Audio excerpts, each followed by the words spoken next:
Baik teman-teman, kembali lagi di YouTube channel SANC Tutor. Sebelumnya jangan lupa like and subscribe. Pada pembahasan kali ini kita akan membahas mengenai COVID-5.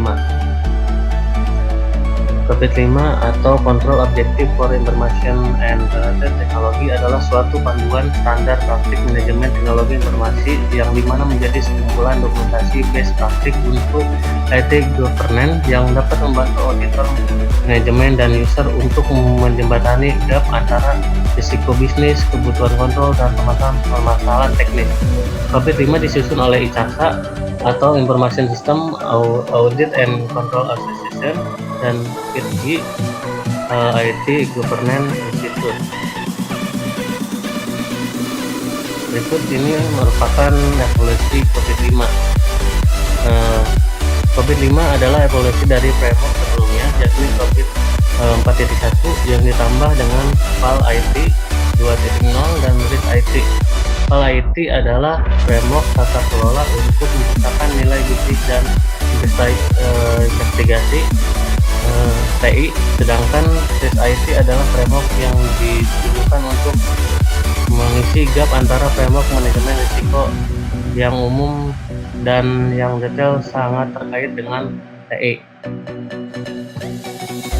Kemudian selanjutnya prinsip COVID-5. COVID-5 dibagi menjadi 5 prinsip. Yang pertama yaitu meeting stakeholder need, yaitu merupakan atau kata lainnya yaitu memenuhi keinginan pemangku kepentingan. Berusaha menciptakan nilai bagi stakeholder mereka dengan keseimbangan antara realisasi manfaat dan optimalisasi risiko serta penggunaan sumber daya. COVID-5 menyediakan semua proses yang diperlukan dan enabler lain untuk mendukung penciptaan nilai bisnis melalui penggunaan IT. Karena setiap perusahaan memiliki tujuan yang berbeda, perusahaan dapat menyesuaikan COVID-5 sesuai konteksnya sendiri melalui tujuan perusahaan memastikan tertinggi perusahaan tingkat tinggi menjadi dapat dikelola, khususnya tujuan IT dan pengetahuan ini untuk proses tertentu dan praktek. Kemudian yang kedua, covering the enterprise and COVID-5 mengintegrasikan tata kelola perusahaan IT dalam tata kelola perusahaan, mencakup semua fungsi dan proses dalam perusahaan, menganggap semua tata kelola dan manajemen IT enabler untuk perusahaan. Selanjutnya yang ketiga, enabling a single integrated framework atau menerapkan single framework yang terpadu. Ada banyak berkaitan dengan IT standar dan praktik terbaik, masing-masing memberikan bimbingan pada sukses dari kegiatan IT. COVID-5 sejalan dengan standar lain dan yang relevan dan kerangka pada tingkat tinggi atau tingkat dan dengan demikian dapat berfungsi sebagai kerangka yang menyeluruh untuk tata kelola dan manajemen perusahaan IT. Kemudian yang keempat, enabling a holistic approach atau menghadirkan tata kelola pendekatan yang menyeluruh. Manajemen IT perusahaan yang efisien dan efektif memerlukan pendekatan yang menyeluruh, mempertimbangkan beberapa komponen yang berinteraksi. Kelima, mendefinisikan satu set enabler untuk mendukung pelaksanaan tata kelola yang komprehensif dan sistem manajemen IT untuk perusahaan. Kemudian yang terakhir, yang kelima, separating governance from management atau memisahkan tata kelola dari manajemen. Kerangka COVID-5 membuat perbedaan yang jelas antara tata kelola dan manajemen. Kedua hal tersebut mencakup berbagai jenis kegiatan, memerlukan berbagai struktur organisasi dan melayani tujuan yang berbeda.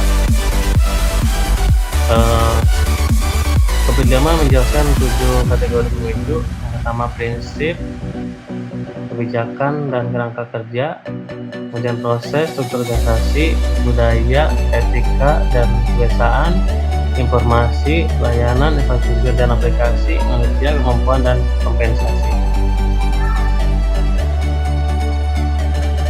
Domain pada COVID-5. Yang pertama perencanaan dan organisasi. Domain ini mencakup strategi dan taktik yang mencakup identifikasi tentang bagaimana TI dapat memberikan kontribusi terbaik dan capaian tujuan bisnis organisasi sehingga terbentuk sebuah organisasi yang baik dengan infrastruktur teknologi yang baik pula. Kemudian yang kedua yaitu pengadaan dan implementasi atau acquire one implement.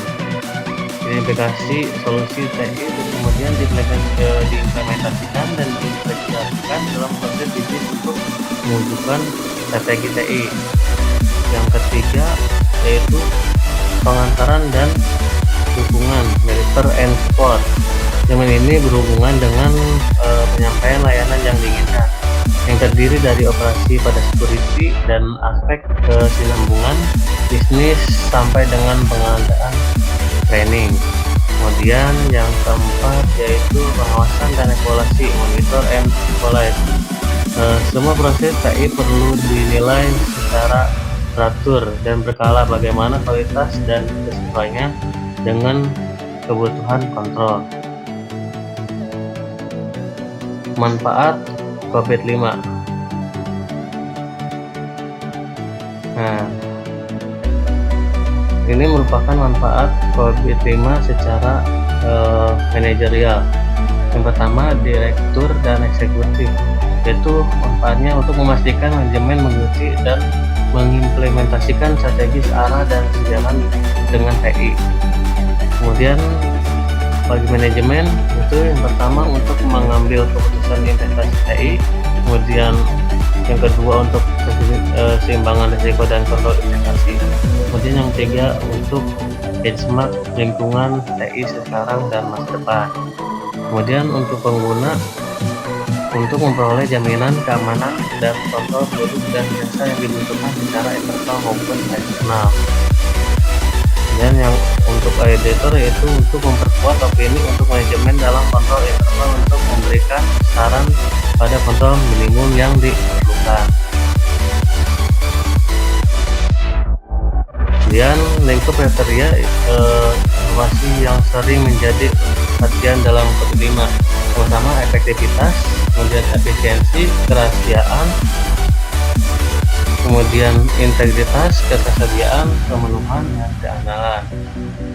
Jadi kesimpulannya, COVID-5 framework itu merupakan kerangka kerja yang dapat digunakan sebuah organisasi, pemerintahan, perusahaan, atau enterprise untuk membantu mencapai tujuan yang diinginkan. Terima kasih dari saya, kurang lebihnya mohon maaf. Sampai jumpa lagi.